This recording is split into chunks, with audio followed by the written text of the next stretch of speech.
जाता है। लगभग 2.5 सेकंड में श्वास को लेना है, लगभग 2.5 सेकंड में श्वास को छोड़ना है। और जब इसमें लयबद्धता आती है, जब ये रिदमिक हो जाता है बराबर बराबर, तो हमारे शरीर के भीतर चमत्कारिक परिवर्तन होता है। क्योंकि वो ऑक्सीजन की मात्रा या वो प्राण ऊर्जा, प्राणिक शक्ति हमारे शरीर के एक एक कोशिका को मिलने लग जाती है। और कोशिका के फंक्शन का ईंधन क्या है? ऑक्सीजन, यानी कि प्राणवायु। और प्राणवायु तो अपरोक्ष रूप में वही प्राण हुआ। वो प्राण ऊर्जा ही उस कोशिका को चला रही है।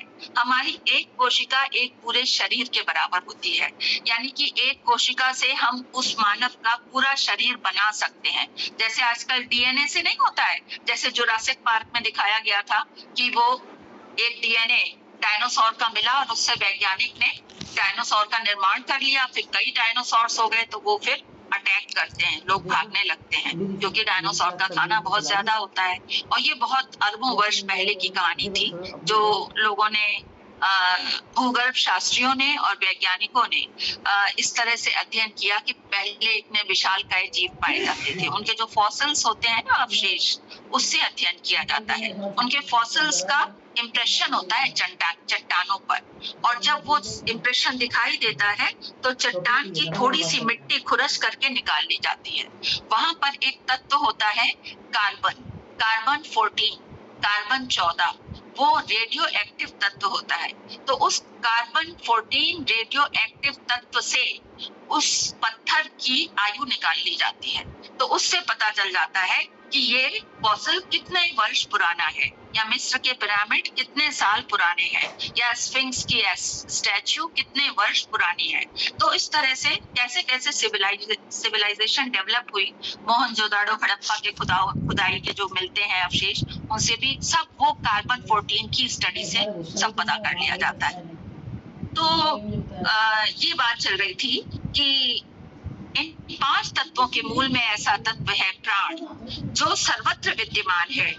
और वो प्राण हम सबके शरीर में जीवन की सारी क्रियाओं को संपन्न करता है। मनुष्य ने नाइट्रोजन का आविष्कार किया कि ये नाइट्रोजन के आविष्कार करने के बाद नाइट्रोजन बना, ऐसा नहीं है।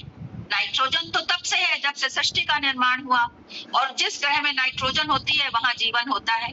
लेकिन साइंस की उम्र ज्यादा नहीं है। लगभग 16वीं शताब्दी से विज्ञान इसमें निकल करके आया कि तब से वैज्ञानिक तथ्य आने लग गए। उस समय एरिस्टोटल, हिपोक्रेटिस, ये दार्शनिक हुए थे, और फिर इनको भी सुसाइड का, इनको मतलब मृत्यु दंड दिया गया, क्योंकि कोई मानता नहीं था। अजीब सी बात करता है, ये पागल है, लोगों को भड़का रहा है। तो जहर दे दिया गया था अरस्तु को, वहां जेल में जहर दे दिया था उस समय के राजा ने। ये आपने सब पढ़ा हुआ होगा। तो नाइट्रोजन का आविष्कार किया और उससे हरित क्रांति को जन्म दिया, ग्रीन रिवॉल्यूशन। क्यों ग्रीन रिवॉल्यूशन को जन्म दिया? हम जो भी भोजन ग्रहण करते हैं, carbohydrate, protein, minerals, vitamins, starch, fats, तो इन सब में कौन से तत्व विद्यमान है? मुख्य रूप से 3 तत्व, कार्बन, हाइड्रोजन, ऑक्सीजन। अब किसी में कार्बन की संख्या अलग है, किसी में हाइड्रोजन की संख्या अलग है, किसी में ऑक्सीजन की संख्या अलग है, और उनकी व्यवस्था अलग है ना। जैसे किसी के भी ड्राइंग रूम में जाओ तो किसी का एल शेप सेटिंग है, किसी का चारों तरफ सेटिंग है, किसी का गोल सोफा है, किसी के यहाँ दीवान छोटा लो लेवल का है, किसी के में ऊपर ऊंचा दीवान है। तो इसी तरह से फर्नीचर वही है, उसकी सेटिंग अलग है। तो वो एलिमेंट्स, तत्व वही होते हैं, उनकी सेटिंग, उनकी संरचनात्मकता, जो व्यवस्था है संरचनात्मक, वो भिन्न होने के कारण वो भिन्न हो जाते हैं, प्रोटीन और starch, carbohydrate, fats.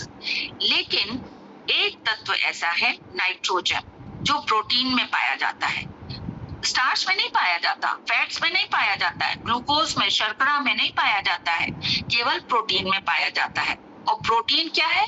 Protein is a body building element. शरीर के भीतर कहीं भी टूट फूट हो जाती है ना कोशिकाओं की, उसकी मरम्मत ये इस प्रोटीन तत्व के होने से होती है। तो प्रोटीन इतना इम्पोर्टेंट है। हमारे शरीर की जो वृद्धि होती है, बच्चे बड़े होते हैं, कहते हैं भाई बच्चा छोटा है, इसको दूध पिलाओ, दाल खिलाओ, तो फिर ये इसकी लंबाई बड़ी होगी, इसकी बाढ़ आएगी, ये ऊंचा होगा, हाइट अच्छी होगी। तो क्योंकि प्रोटीन बॉडी बिल्डिंग एलिमेंट है, और प्रोटीन इनमें दूध में होता है, दाल में होता है, प्रोटीन इनमें पाया जाता है। तो नाइट्रोजन इतना इम्पोर्टेंट है। और नाइट्रोजन कहाँ से मिलता है? हवा से नहीं मिलता। हम जब प्राणायाम कर रहे हैं या नॉर्मली श्वसन कर रहे हैं, तो वायु तो पूरी जा रही है नाक के अंदर, और वायु क्या है? गैसों का मिश्रण। कौन सी गैसों का? Oxygen, nitrogen, carbon dioxide. ये 21% उसमें ऑक्सीजन होती है, 78% उसमें नाइट्रोजन होती है। कार्बन डाइऑक्साइड स्थान के हिसाब से भिन्न भिन्न होती है, कहीं पर फैक्ट्रीज वगैरह ज्यादा है, कहीं कम है, गाँव में फर्क होता है। और बाकी शेष अक्रिय गैसें होती हैं 0.03% के अंदर, हीलियम, नियॉन, ऑर्गन, क्रिप्टॉन। तो नाइट्रोजन जो है, हम जाती तो है हमारे शरीर में नासिका मार्ग से, लेकिन जब हम प्रश्वास करते हैं तो कार्बन डाइऑक्साइड जो छोड़ते हैं, उसके साथ नाइट्रोजन भी बाहर निकल जाती है। तो फिर शरीर के लिए तो नाइट्रोजन चाहिए। वो कैसे मिलती है? जितने भी दालें हैं, इनको कहते हैं legumes, LEGUMES, legumes, leguminous family के होते हैं ये। और जितने भी फलीदार पौधे हैं, लोबिया, मटर, सेम, ये सब, छोले, राजमा, चने, तो ये सब के सब की जो जड़ें होती हैं ना, इन जड़ों में छोटी छोटी सी गांठें होती हैं, और उन गांठों में एक विशेष प्रकार के बैक्टीरिया निवास करते हैं, नाइट्रोबैसिलस। और वो बैक्टीरिया का क्या काम होता है? उनको रहने के लिए घर चाहिए, तो उन्होंने इन्हीं पौधों की, दाल वाले पौधों की जड़ों में अपना घर बना लिया। जो गांठें होती हैं उनके अंदर वो बैक्टीरिया रहते हैं। और फिर जड़ों ने कहा कि नहीं, हम तो ऐसे तुम्हें नहीं रहने देंगे, किराया देना होगा। तो उन बैक्टीरिया ने कहा ठीक है, हम किराया भर देंगे, और ये जो मिट्टी है ना हमारे आसपास, तो वो बहुत कुशल है, एफिशिएंट है बहुत। तो उन बैक्टीरिया वो क्या करते हैं कि मिट्टी के कणों कणों के बीच बीच में जो वायु होती है, उसमें से नाइट्रोजन निकाल लेते हैं, और उसको संश्लेषित करके वो पौधे में पहुंचा देते हैं। तो उस पौधे का आप पत्ती खाएं, तना खाएं, बीज, फल, कुछ भी खाएं, सब में नाइट्रोजन विद्यमान है। तो इन तत्वों को, इन मतलब दालों और फलीदार पौधों को खाने से हमारे शरीर में नाइट्रोजन मिलती है, हमको नाइट्रोजन। अब ये नाइट्रोजन इस तरह से आती है, जब ये आविष्कार हुआ तो इसकी हरित क्रांति हो गई। फिर क्या हुआ? फिर तो खेतों में ये फसल हटाओ, दाल लगाओ, ये फसल हटाओ, दाल लगाओ। जब बंजर हो जाती है ना भूमि, तो वहां पर मूंग लगाते हैं किसान लोग, कि अब इसमें नाइट्रोजन फिक्सिंग बैक्टीरिया नहीं है, तो वो नाइट्रोजन आएगा तो ये उपजाऊ हो जाएगी ये जमीन, तो इसलिए वहां पे मूंग लगाई जाती है। या फिर गन्ना वगैरह लगाया, उसके बाद मूंगफली लगा देते हैं। मूंगफली में भी प्रोटीन होता है, उसी परिवार की है ये मूंगफली भी। तो वो उन पौधों की, उन फसलों को लगाते हैं। तो नाइट्रोजन के आविष्कार से हरित क्रांति आ गई। हाइड्रोजन और इनका हीलियम का आविष्कार हुआ, तो एटम बम्स बनाने लग गए। मनुष्य देखिए ध्यान कहाँ जाता है इसका, वो बॉम्ब्स बनाने लगे। सबसे पहले, सबसे ज्यादा डरता कौन है? मानव, इसलिए सबसे पहले हथियार का निर्माण कर लेता है। जबकि जो सूर्य का प्रकाश है, वहां भी हाइड्रोजन और हीलियम का ही फॉर्मेशन होता रहता है, और उससे इतनी ऊर्जा निकलती है। और जितने भी तत्व है ना, है करीब 120, 125, जिसमें से 105 तो एग्जिस्टिंग है और बाकी सबके सब क्षणिक होते हैं। वो सब में से हाइड्रोजन सबसे हल्का तत्व है, सबसे हल्का, सिर्फ 1 इलेक्ट्रॉन होता है इसमें, और हीलियम उसके बाद ही उसमें 2 इलेक्ट्रॉन होते हैं। तो जो सबसे छोटा है वो सबसे ज्यादा कुशल है। वो हाइड्रोजन हीलियम में कन्वर्ट होता है, हीलियम ब्रेक हो करके ये हाइड्रोजन के आइसोटोप्स बनाता है। ये एक केमिकल प्रक्रिया है, तो उससे इतनी ज्यादा ऊर्जा निकलती है। लोग कहते हैं कि एक दिन सूर्य का क्षय हो जाएगा, लेकिन ऐसा हो नहीं सकता, क्योंकि ये क्रियाएं निरंतर चलती रहती हैं। तो सूर्य समाप्त कैसे होगा? ये ऐसी ही न्यूज आती रहती है। तो हाइड्रोजन, फिर कार्बन का आविष्कार हुआ कि कार्बन, रेडियो एक्टिव कार्बन का पता चल गया, तो उससे हम किसी भी वस्तु विशेष की उम्र का पता लगा सकते हैं। तो ये वैज्ञानिक शोध निरंतर हो रहे हैं। और अब उसी क्रम में आ गया nano technology system. Nano technology से जो मॉलिक्यूलर लेवल पर काम हो रहा है, एटॉमिक लेवल पर काम हो रहा है, यानी कि सूक्ष्म से सूक्ष्म। मेडिकल साइंस में भी इस पर डायबिटीज, कैंसर, इनका रोग का इलाज, जो पक्का इलाज ढूंढा जा सके, उसके लिए कार्य चल रहा है। अभी अभी हम ड्रोम में देख रहे थे। अब देखिए, हम जब प्राणायाम करते हैं, हम प्राणायाम में क्या करते हैं, ओमकार का हमने ध्यान किया और श्वास प्रश्वास की सुनिश्चित विधियों के द्वारा और थोड़ा सा आहार नियंत्रण, बस यही तो है प्राणायाम। हमारी दिनचर्या सही हो और उसके फलस्वरूप हमारे शरीर में क्या मूलचूल परिवर्तन होता है। अगर हम ये कपालभाति प्राणायाम कर रहे हैं, नासिका से श्वास का निष्कासन और पेट अंदर साथ साथ, तो ये 1 सेकंड में 1 स्ट्रोक होता है और इस क्रिया के फलस्वरूप हमारे शरीर का डिटॉक्सिफिकेशन होता है, यानी कि जो भी विषैले तत्व हैं, विषैले पदार्थ, वो नासिका के मार्ग से गैस अवस्था में बाहर निकलते हैं। साथ ही जितने भी उदर में अंग हैं, उदरस्थ अंग, वो सब सिकुड़ते हैं, फैलते हैं, सिकुड़ते हैं, फैलते हैं। उसके फलस्वरूप उनकी मालिश होती है और उनके जो फंक्शन है उसमें ऊर्जा आती है, उनको बल मिलता है उनके फंक्शन में। ये एक आयुर्वेद का सिद्धांत होता है कि ऐसे दबाओ छोड़ो। भाई हमारे आज इस हाथ में बहुत दर्द हो रहा है, तो आपने कहा कहाँ दर्द हो रहा है, देखें, आपने हाथ को ऐसे ऐसे दबाया, बोले नहीं अब आराम हो गया है। तो इस तरह से उसका फंक्शन सही हो जाता है। क्या होता है, किसी भी नस के वहां कहीं दबी रह गई है, कोई मांसपेशी, कोई तंतु कहीं दबा रह गया है, वहां से ऑक्सीजन का फ्लो नहीं हो पा रहा है, वहां से रक्त का फ्लो, बहाव नहीं हो पा रहा है, रक्त ही तो ऑक्सीजन लेके जाता है, तो वहां पर हमें दर्द की समस्या हो जाती है। तो इस तरह से हम अपने आप को स्वस्थ कर लेते हैं। कपालभाति प्राणायाम यही करता है। साथ में, क्योंकि कपाल नाम है, इसका इस टॉपिक से संबंध नहीं है, लेकिन आया है तो कह रहे हैं, कपाल इस क्षेत्र को कहते हैं। तो यहाँ पर हमारे सब सेंस ऑर्गन्स हैं, ये भी तेजोमय होते हैं, ऊर्जावान होते हैं। तो कपालभाति प्राणायाम को 7 प्राणायाम की श्रृंखला में शिरोमणि प्राणायाम माना गया है। अब देखिए, कपालभाति प्राणायाम करने से हमारे शरीर में कहीं भी कोई गांठ है, कहीं भी कोई सिस्ट है, हमारी ओवरी में सिस्ट है, पॉलीसिस्टिक ओवरी है, पॉली माने बहुत सारे, यानी एक ओवरी कितनी छोटी सी दिख नहीं सकती है, और उसके अंदर बहुत सारी सिस्ट बन जाए, नन्ही नन्ही गांठें बन जाए। हमारी आंतों में अल्सर्स का फॉर्मेशन हो गया है, यानी छोटी छोटी फुंसी, वो सब कपालभाति प्राणायाम करने से एकदम स्वतः 7 दिन के अंदर, विद इन अ वीक, गायब हो जाते हैं, पता नहीं चलता। ये हमारा अपना अनुभव है। जब पहली बार स्वामी जी वहां बरेली आए थे, उन्होंने 7 दिन का शिविर लगाया था, तो हमें पता ही नहीं चला कि कैसे वो गांठें गायब हो गई। तो अपने आप वो गांठ गायब हो जाती है। ये सेल्फ हीलिंग सिस्टम, तो ये कोई चमत्कार नहीं है, लेकिन ये परिणाम चमत्कारिक है। विश्वास नहीं होता कि इतनी जल्दी कैसे ठीक हो गया, वरना महीनों का इलाज होता रहता है, सिस्ट और गांठ खत्म नहीं होती। यहाँ पर कलाई में, यहाँ पर हमारे अक्सर एक गैंग्लियन डेवलप हो जाता था, आपने देखा होगा, लोगों के हो जाता है कलाई में। तो तब जब हम ऐसे आ गए, MSc BSc MSc में थे, तो ये हो जाता था गांठ। नर्व्स का गुच्छा होता है, जो नर्व्स होती है उनका गुच्छा होता है। अब ये इसकी वजह से दर्द होता है। तो हमने ये सुना था कि अगर इसका ऑपरेशन कराओ तो ये फिर से डेवलप हो जाता है, और ये बात सही है। और ये प्राणायाम करने से कब वो खत्म हो गया वो पता ही नहीं चला। तो ये अब ऑटोमेटिकली अपने आप, तो ये क्या हुआ, ये हो गया सेल्फ हीलिंग टेक्नोलॉजी। अपने आप ये चिकित्सा हो गई।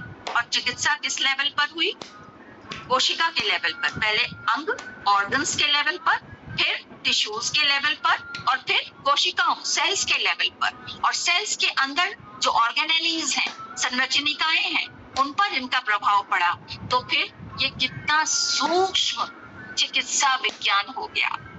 क्या इससे भी सूक्ष्म? हमें तो ये लगता है कि ये नैनो टेक्नोलॉजी का कंपैरिजन जो योग विद्या है, प्राणायाम है, इससे करना ही कोई मतलब ही नहीं होता है।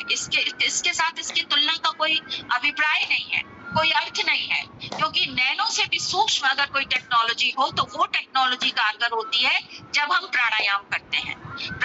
प्राणायाम करते समय जब हम श्वसन अंदर लेते हैं श्वास और बाहर छोड़ते हैं श्वास, जब हम लंबी दीर्घ श्वास शरीर के भीतर लेते हैं और दीर्घ श्वास छोड़ते हैं, तो क्या होता है, जब हम दीर्घ श्वास लेते हैं ना, तो जो हमारा सुषुम्ना है, नाड़ी का विशेष रोल होता है। नाड़ी क्या, हमारे शरीर में 72,000 नाड़ियां हैं और उनमें से इड़ा, पिंगला और सुषुम्ना जो मस्तिष्क के नीचे का भाग है, रीढ़ की हड्डी के अंदर जा रहा है, ये 3 प्रमुख नाड़ियां हैं। ये नाड़ियों का स्ट्रक्चर नहीं होता है, कोई इनकी संरचना नहीं है, लेकिन ये ऊर्जा का प्रवाह है।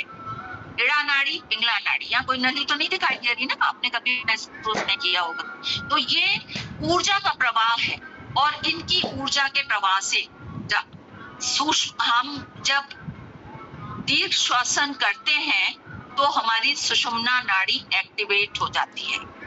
यानी साधारण श्वसन से सुषुम्ना नाड़ी इतनी सक्रिय नहीं होती है, तब सिर्फ इड़ा और पिंगला सक्रिय होती हैं। लेकिन जब हम सुनिश्चित विधियों के द्वारा, प्राणायाम के द्वारा श्वसन की क्रिया को संपन्न करते हैं, उनका संपादन करते हैं, तो हमारी सुषुम्ना नाड़ी एक्टिवेट हो जाती है। अब हमने लंबी श्वास ली तो सुषुम्ना से वायु का प्रवाह मस्तिष्क की ओर होता है और जब हमने दीर्घ श्वास छोड़ी तो हमारे मस्तिष्क से ऊर्जा का प्रवाह सुषुम्ना की तरफ होता है और जब ये लगातार क्रिया होती रहती है तो हमारे मस्तिष्क में नीचे की तरफ जो मस्तिष्क तंत्रिका द्रव है, सेरिब्रोस्पाइनल फ्लूइड, उसमें जो फ्लूइड में तरंगे हैं वो प्रवाहमान हो जाती है और लगातार ये करने से हमारे मस्तिष्क में ऑक्सीजन का प्रवाह सतत होने लगता है और वो हमारे मस्तिष्क की चरम स्थिति होती है। और फिर किसी भी तरह का हमें टेंशन है, तनाव क्या है, तनाव क्या है, हमने कोई एक पॉइंट ले लिया, कोई हमने क्वेश्चन, कोई इशू डेवलप, जिंदगी में बहुत इशू होते हैं जिंदगी में, कोई इशू हमारे दिमाग में घर कर गया, अब उसको बाहर से तो हम इधर उधर काम करने लग गए हैं, लेकिन वो हमारे मस्तिष्क में है, कहाँ, सबकॉन्शियस लेवल में चला गया है। 3 लेवल्स होते हैं मस्तिष्क के, कॉन्शियस, सबकॉन्शियस, अनकॉन्शियस। तो सबकॉन्शियस लेवल पे चला गया है वो, हमें लग रहा है हम उसके बारे में नहीं सोच रहे हैं, लेकिन वो थॉट, वो विचार वहीं एग्जिस्ट कर रहा है और वो विचार वहां है तो विचार में तो बहुत बड़ी शक्ति होती है, वो अपना खेल खेलेगा ही। तो उसका परिणाम क्या होता है कि हमें सिर में भारीपन सा लगता है और ऐसा लगता है कि फ्रेश एयर नहीं मिल रही है हमको, तो हम तेज तेज सांस लेने लगते हैं। जब शरीर में ऑक्सीजन, कोई भी कार्य होता है ना शरीर में, कोई भी, चाहे फिजिकल एक्टिविटी हो या मानसिक, तो ऑक्सीजन यूटिलाइज होती है, तो उस कार्य में ऑक्सीजन इस्तेमाल होती जा रही है। लिहाजा क्या हुआ कि ऑक्सीजन की शरीर में कमी होने लग गई तो हम, जो लोग बहुत टेंशन में होते हैं, आपने देखा होगा, वो लंबी सांस लेते हैं, तो वो लंबी सांस लेते हैं, फिर हम, तो क्या हुआ, हमारा रेट ऑफ रेस्पिरेशन बढ़ गया, श्वसन दर बढ़ गया।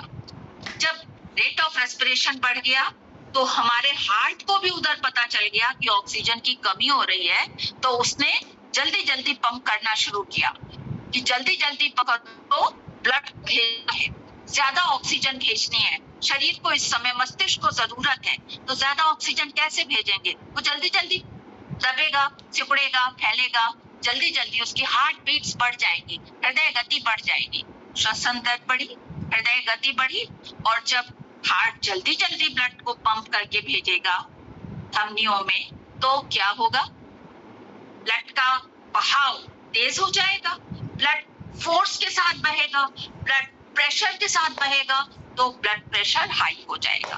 तो ये तीनों चीजें इंटर रिलेटेड है। सबसे पहले कहाँ से बात शुरू हुई, जो उन बातों पे ध्यान नहीं देना चाहिए उन बातों पे हम ध्यान दे देते हैं, यही हमारी जिंदगी है, अगर ये नहीं तो कुछ नहीं, हम मर जाएंगे लेकिन इससे लड़के रहेंगे। तो वो कारण हो गया, उससे तनाव उत्पन्न हुआ, तनाव से फिर हमारा रेट ऑफ रेस्पिरेशन बढ़ गया, रेट ऑफ रेस्पिरेशन बढ़ने से हमारी तय गति बढ़ गई, हृदय गति बढ़ने से हमारा ब्लड प्रेशर हाई हो गया, और जब ब्लड प्रेशर हाई रहता है ना, तो किडनी गड़बड़, हमारी आईसाइट गड़बड़, हमारा लिवर गड़बड़, ये सब अंग खराब, आईसाइट सब कुछ खराब होने लग जाता है ब्लड प्रेशर बढ़ने से। इसलिए बीपी जरूर नॉर्मल होना चाहिए।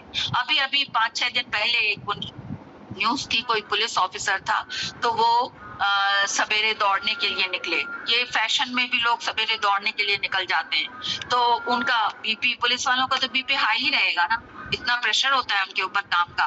तो दौड़ रहे थे और रास्ते में जो है वो खत्म हो गए, और उम्र ज्यादा नहीं थी। तो जिसका बीपी हाई रहता हो, ऐसी टेंडेंसी हो शरीर की, तो उनको दौड़ना, ट्रेडमिल पर फास्ट स्पीड में वॉक करना, और ये खेलना, क्रिकेट खेलना या कुछ भी ऐसे संडे का मैच रख लेते हैं लोग, ये सब अवॉइड करना चाहिए। ये हमारे लिए हार्मफुल होता है। लोग मुझसे इसीलिए तो हम लोग भी कहते हैं ना दीदी, प्राणायाम करते हुए ध्यान रखें इस बात का। प्राणायाम करते हुए इसीलिए हम लोग भी बताते हैं कि किसी का ब्लड प्रेशर हाई है तो तीव्र गति से सांस ना लें। हाँ, वही बता रही हैं दीदी।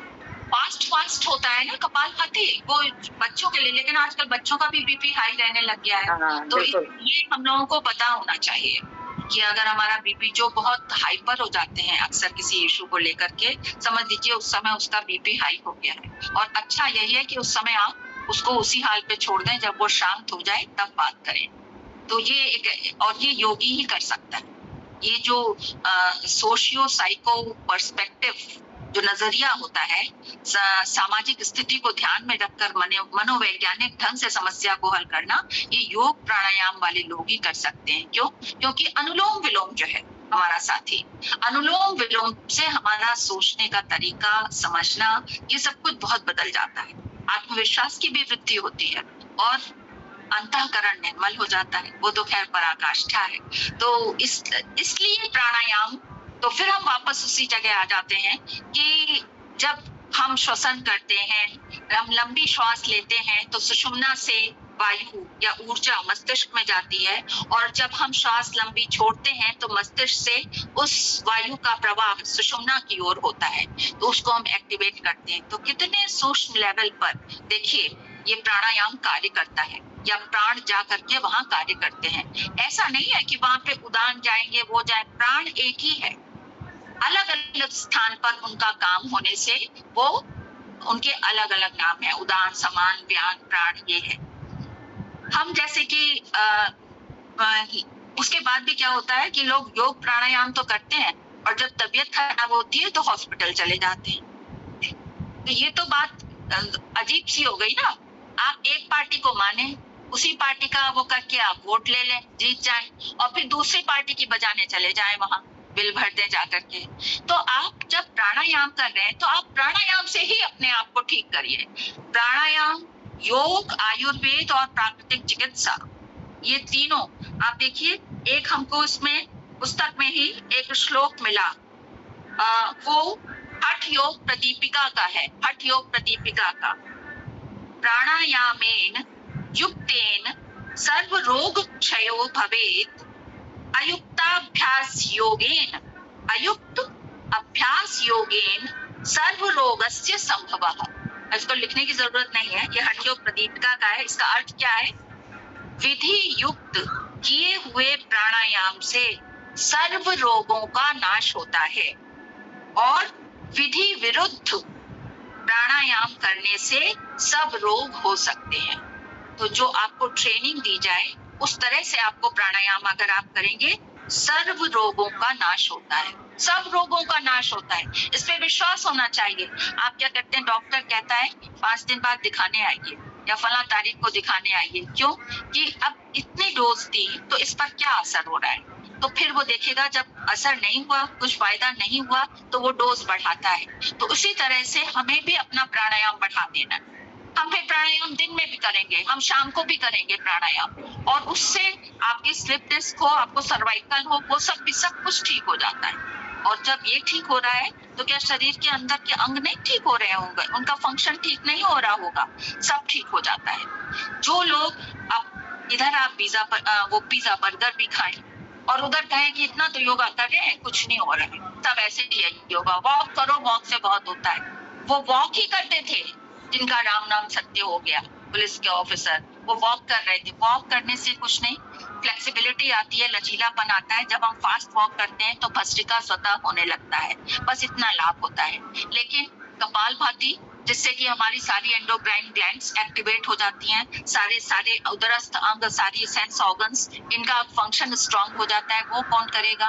अनुलोम विलोम प्राणायाम, जिससे हमारा मस्तिष्क तंत्र की द्रव है तो वो उसमें साम्यावस्था आ जाती है, इक्विलिब्रियम स्टेट आ जाती है उसकी तरंगों के प्रवाह में। वो तो नहीं होगा। आप अगर ट्रेडमिल पर वॉक करेंगे तो हाँ, एक और फायदा है प्राणायाम का कि प्राणायाम से हमारा जो वो क्या कहता है,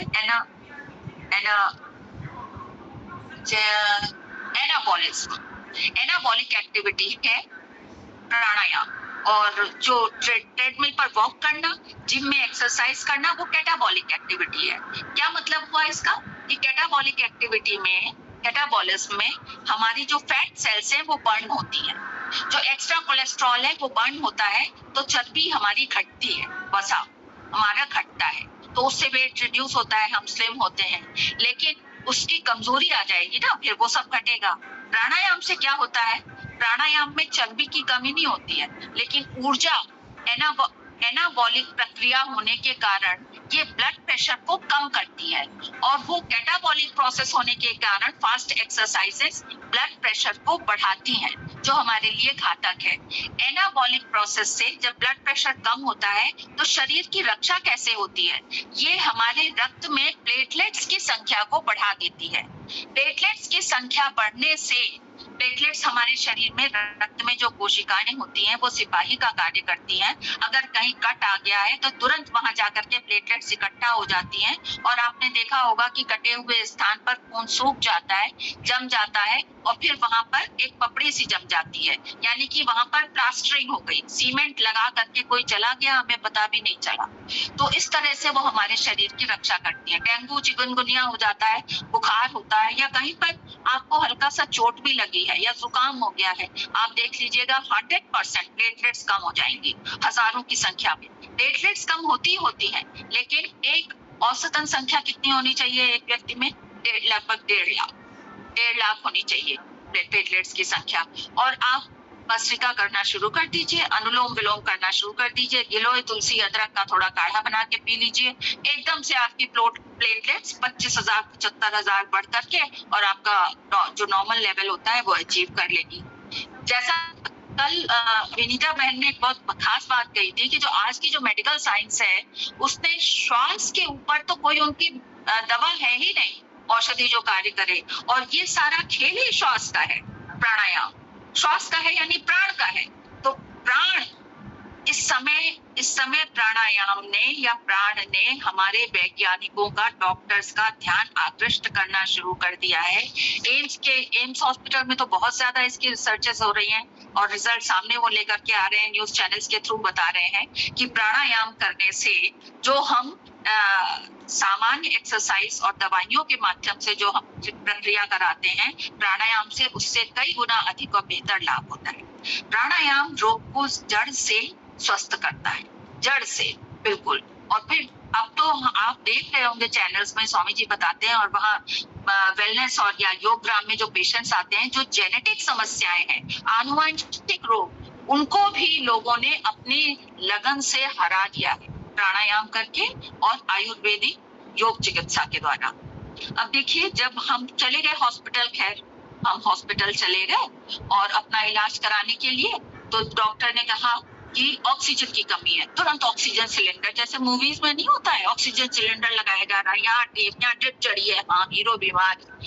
ये सब ड्रामाबाजी खूब होने लग गई। अगर हमारी जेब में पैसे हैं तो हम खर्च करके ये खुश होते हैं कि हाँ इलाज हो रहा है, इलाज नहीं होता है। अब क्या हुआ, ऑक्सीजन जरूरत से ज्यादा दे दी गई। ऑक्सीजन और कार्बन डाइऑक्साइड का हमारे शरीर में एक निश्चित अनुपात होता है, उसमें कम बढ़ हो जाती है तो हम बीमार हो जाते हैं। तो ऑक्सीजन इतने ज्यादा दे दी गई कि कार्बन डाइऑक्साइड की तुलना में ऑक्सीजन काफी अधिक हो गई, तो उससे बहुत से रोग हो जाते हैं। जैसे एक आंखों का रोग है लेंटिकुलर ओपेसिटी, इसमें 2 व्यक्तियों को तो हमने देखा है कि वो हार्ट के ट्रीटमेंट के लिए गए थे और उनके जो है एक आंख से दिखता ही नहीं, विजन ही गायब हो गया है। लेकिन अभी भी वो पतंजलि नहीं जाते हैं, उनको 8-10 साल हो गए हैं वो एक दूसरी आंख से ही देखते हैं, मजाक में कह देते हैं कि अपनी वाइफ के लिए मैं इनकी आंख से दुनिया देख लूंगा। ये सब कहने की बात है। आप विश्वास करिए, जब वहां पर हो रहा है, जब ठीक हो सकते हैं आप, 2 आंखें दी हैं, ये शरीर में ही नारायण है, कहीं नहीं। इस शरीर बहुत बड़ा उपहार है, गिफ्ट है ईश्वर का। आपको कोई बहुत क्लोज फ्रेंड हो और वो आपकी सहेली ने आपको वो गिफ्ट दिया, तो आप उसको बहुत संभाल के अंदर अलमारी में रखते हैं कि ये खराब नहीं हो जाए कहीं। तो फिर हमारा ये जो शरीर है, ये तो ईश्वर का दिया हुआ है, इसको हमें नहीं संभालना चाहिए, इसको तो हमें बहुत संभाल करके रखना चाहिए। इससे ज्यादा इम्पोर्टेंट कौन हो सकता है? तो इसकी हर समय हम कैसे संभालते हैं? रोज सवेरे जल्दी उठ करके हम जब प्राणायाम करते हैं तो हम इसका रख रखाव करते हैं, और जब हम प्राणायाम करके खुद को स्वस्थ कर लेते हैं, तब दूसरों की जय से पहले खुद को जय करें, तो फिर हम दूसरों के करने के लिए तैयार हो जाते हैं, जो हमारा मानव धर्म है, समाज सेवा, राष्ट्र सेवा, परिवार सेवा। वो उसके लिए जब सारी दुनिया सो रही है तब तक हमारा प्राणायाम हो जाता है, जब हम घर पहुंचते हैं तब लोग सो के उठ रहे होते हैं, और तब तक हम चमत्कार कर चुके होते हैं। क्या मालूम कि अभी आज प्राणायाम नहीं करते तो कल के दिन कुछ ऐसा रात में घटित हुआ होगा कि हमारा लिवर फैटी लिवर हो जाता, लिवर एनलार्जमेंट हो जाता, हेपेटाइटिस बी सी डेवलप होने वाली थी, जो कि हमने अभी कपालभाति, वक्रासन और मत्स्येंद्रासन करके उसको हमने हटा दिया। क्या पता हमारे किडनी में क्रिएटिनिन लेवल डाउन होने वाला था, और हमने अपना वो जो चलित पद्मासन है, बद्ध पद्मासन है, उनको लगा करके और कपालभाति करके हमने अपने किडनीज को स्वस्थ कर लिया। तो हमें रोज, जैसे हम रोज फोन चार्ज करते हैं, ऐसे रोज हमें अपने शरीर को प्राणायाम से चार्ज करना है। अब देखिए, ऑक्सीजन की अधिकता हो गई तो लेंटिकुलर ओपेसिटी, जहाँ ओपल या ओपेसिटी या ऑप्टिकल, वैसे ओपी करके प्रीफिक्स लगा रहता है ना, वो सब आंखों से संबंधित होता है। इसीलिए जो ऑप्टिशियन कहलाते हैं, आंखों का चेकिंग करने वाले, टेस्ट करने वाले ऑप्टिमेट्रिस्ट कहलाते हैं। अब अगर कार्बन डाइऑक्साइड की मात्रा अधिक हो जाए, तो जैसे एक गैस होती है क्लोरीन गैस, हाँ, तो इसमें हाइड्रोजन मिल जाती है तो अम्ल बन जाता है हाइड्रोक्लोरिक अम्ल। सल्फर डाइऑक्साइड गैस होती है तो इसमें हाइड्रोजन मिल जाती है तो बन जाता है सल्फ्यूरिक अम्ल या गंधक का तेजाब कहते हैं जिसे। इसी तरह से कार्बन डाइऑक्साइड गैस है तो उसको हाइड्रोजन मिल जाए, हाइड्रोजन बहुत फ्रेंडली है, सबसे दोस्ती कर लेती है जल्दी, तो हाइड्रोजन मिल जाएगी तो तुरंत उसको H2CO3 कार्बोनिक एसिड बना देगी। अब जब कार्बन डाइऑक्साइड अधिक हो गई, ऑक्सीजन शरीर में कम है, तो हमारा रक्त अम्लयन हो जाएगा, उसका अम्लयुक्त हो जाएगा, एसिडिटी हो जाएगी, शरीर में एसिड की मात्रा बढ़ जाएगी, तो वो हमारे लिए हानिकारक हो जाएगी। बाहर से हम कोई चीज दे करके यह अंदाज नहीं लगा सकते कि इतनी इसको ऑक्सीजन की आवश्यकता थी या इतना इसमें कार्बन डाइऑक्साइड का लेवल ठीक है। लेकिन जब हम अनुलोम विलोम प्राणायाम या भस्त्रिका प्राणायाम करते हैं तो हमारे रक्त में ऑक्सीजन और कार्बन डाइऑक्साइड का अनुपात एकदम बराबर बना रहता है। जब हम ये प्राणायाम करते हैं तो हमारे शरीर में वात, पित्त, कफ का संतुलन बना रहता है। जैसे त्रिफला है ना, तो वात, पित्त, कफ तीनों को स्वस्थ करता है, तो संतुलित रखता है। उसी तरह से प्राणायाम है, तीनों को संतुलित रखता है। कोई भी शरीर में विजातीय तत्व है, उसको शरीर से बाहर निकालने की एक ही विधा है प्राणायाम। जब हम शरीर को पहले निर्मल करेंगे, फिर हम उसमें कुछ नया अच्छा डालेंगे, तो उसके लिए सिर्फ एक ही तरीका है प्राणायाम। और एक एक कोशिका में जाकर के जब ये कार्य करता है, तो क्या हम नहीं कह सकते कि मेडिकल साइंस की नैनो टेक्नोलॉजी प्राण के अतिरिक्त तो और कुछ हो ही नहीं सकती। उधर देखिए, जो नैनो टेक्नोलॉजी है उसका फिर मैंने आज ये भी देखा उसमें गूगल में कि इसके एडवांटेजेस क्या है और डिसएडवांटेजेस क्या है। इसके डिसएडवांटेजेस क्या है? जो हमारा इकोसिस्टम है ना, वो गड़बड़ा जाएगा। जब क्रॉप प्रोडक्शन में, फसल में, कपड़ों के बनाने में और भोजन में और ये मेडिसिन्स में, सब में नैनो टेक्नोलॉजी का प्रयोग किया जाएगा, तो जाहिर सी बात है हमारे इकोसिस्टम पर फर्क पड़ेगा, क्योंकि इकोसिस्टम में एक खाद्य श्रृंखला है। चिड़िया हैं वो किसे खाती हैं, जिसको खाती हैं उनको कौन खाता है, जो मांसाहारी है वो किसे खाते हैं, सब में एक ही ऊर्जा समाविष्ट है, वो है सूर्य की ऊर्जा। और उन सब के होने से ये जीवन चक्र चल रहा है। किसी एक प्रजाति को हम पूर्णतया नष्ट कर दें तो ये जीवन चक्र श्रृंखला टूट जाएगी तो ये जीवन चक्र नहीं चल पाएगा। फिर इसके अतिरिक्त बहुत से वर्कर्स जो और कामों में लगे हुए हैं उनकी जॉब छूट जाएगी, तो वो जॉबलेस हो जाएंगे।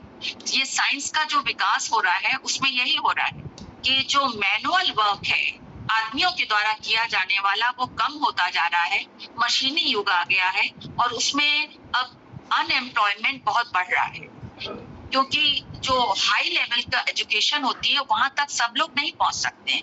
एक जो सामान्य वर्ग है वो तो उस तरह की नौकरी कर सकता है, लेकिन वहां पर की जगह कंप्यूटर्स और मशीनों ने ले ली, तो वहां पर पहुंचना अब मुश्किल हो गया है। ये बात कब शुरू हुई थी?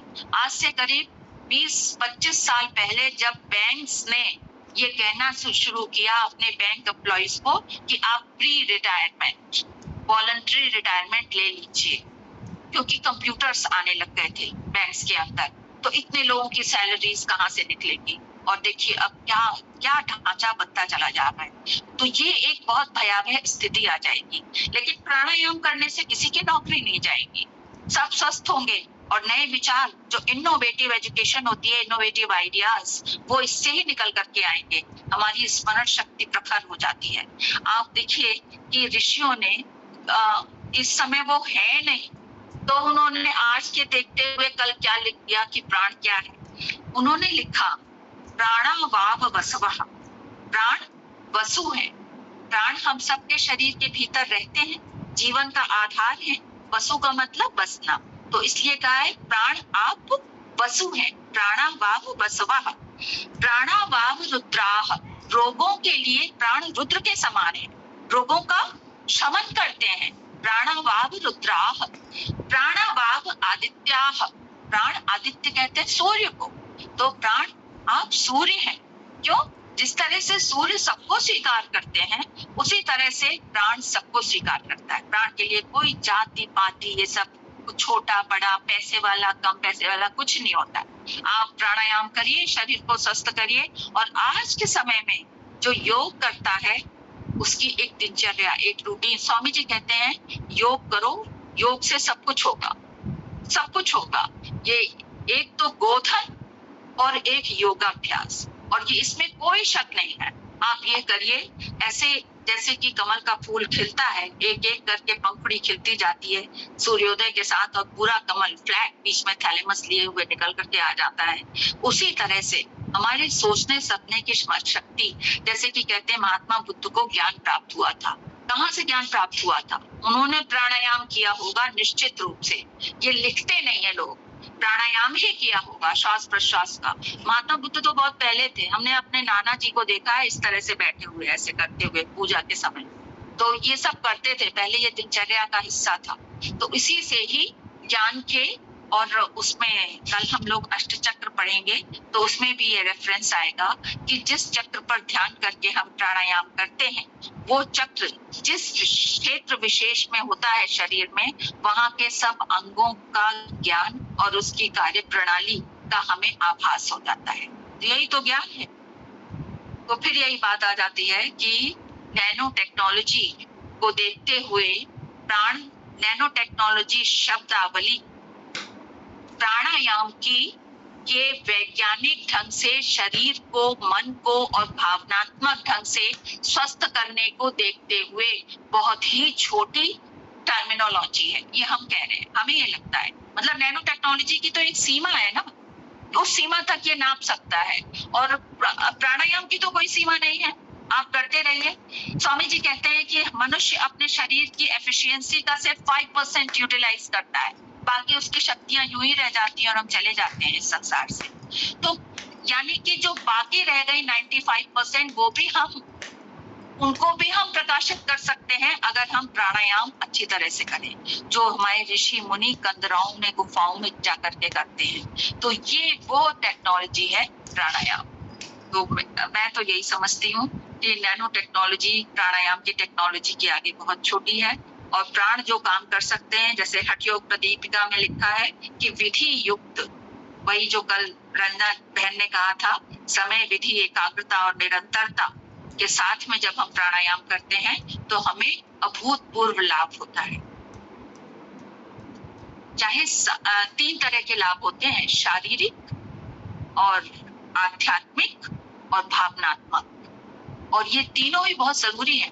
अगर आपका भावनात्मक विकास नहीं हुआ है तो किसी दूसरे व्यक्ति के साथ सामंजस्य में असुविधा होती है। अगर आपका आध्यात्मिक उन्नयन नहीं हुआ है तो जीवन का सत्य हम समझ ही नहीं पाएंगे, उसको समझे बगैर ही हम चले जाएंगे। और अगर शारीरिक विकास वो तो बेस में है, अगर वो नहीं हुआ है तो हम ना आध्यात्मिक विकास अपना कर सकते हैं, ना ही भावनात्मक कर सकते हैं। तो पहले शरीर, healthy mind lives in a healthy body, तो उसके बाद फिर हमारा मानसिक या आध्यात्मिक विकास, और उसके बाद हमारा भावनात्मक विकास। और जितने भी चैप्टर्स हैं सब एक दूसरे से इंटरलिंक्ड हैं, चाहे पंचकोश हो, पंच प्राण हो, या अष्ट चक्र है, या ये प्राण के श्वसन की वैज्ञानिक विधियां, इतना सुंदर योग दर्शन है। हमें लगता है हम सब ने कोई पूर्व जन्म के पुण्य किए होंगे कि हम इस दर्शन से जुड़ गए। ये शब्द नहीं पढ़ते, बहुत से लोग तो नहीं पढ़ते हैं, और हम पढ़ रहे हैं, पता नहीं क्यों हम पढ़ रहे हैं। तो ये क्या, ये अंदर के कोई संस्कार है पुराने जो हमें इस रास्ते पर ले आए। आप सबका बहुत बहुत धन्यवाद। यहीं पर हम अपनी वाणी को विराम देते हैं। तो ये मैंने श्वसन का साथ में जोड़ करके नैनो टेक्नोलॉजी के साथ में आपके सामने प्रस्तुत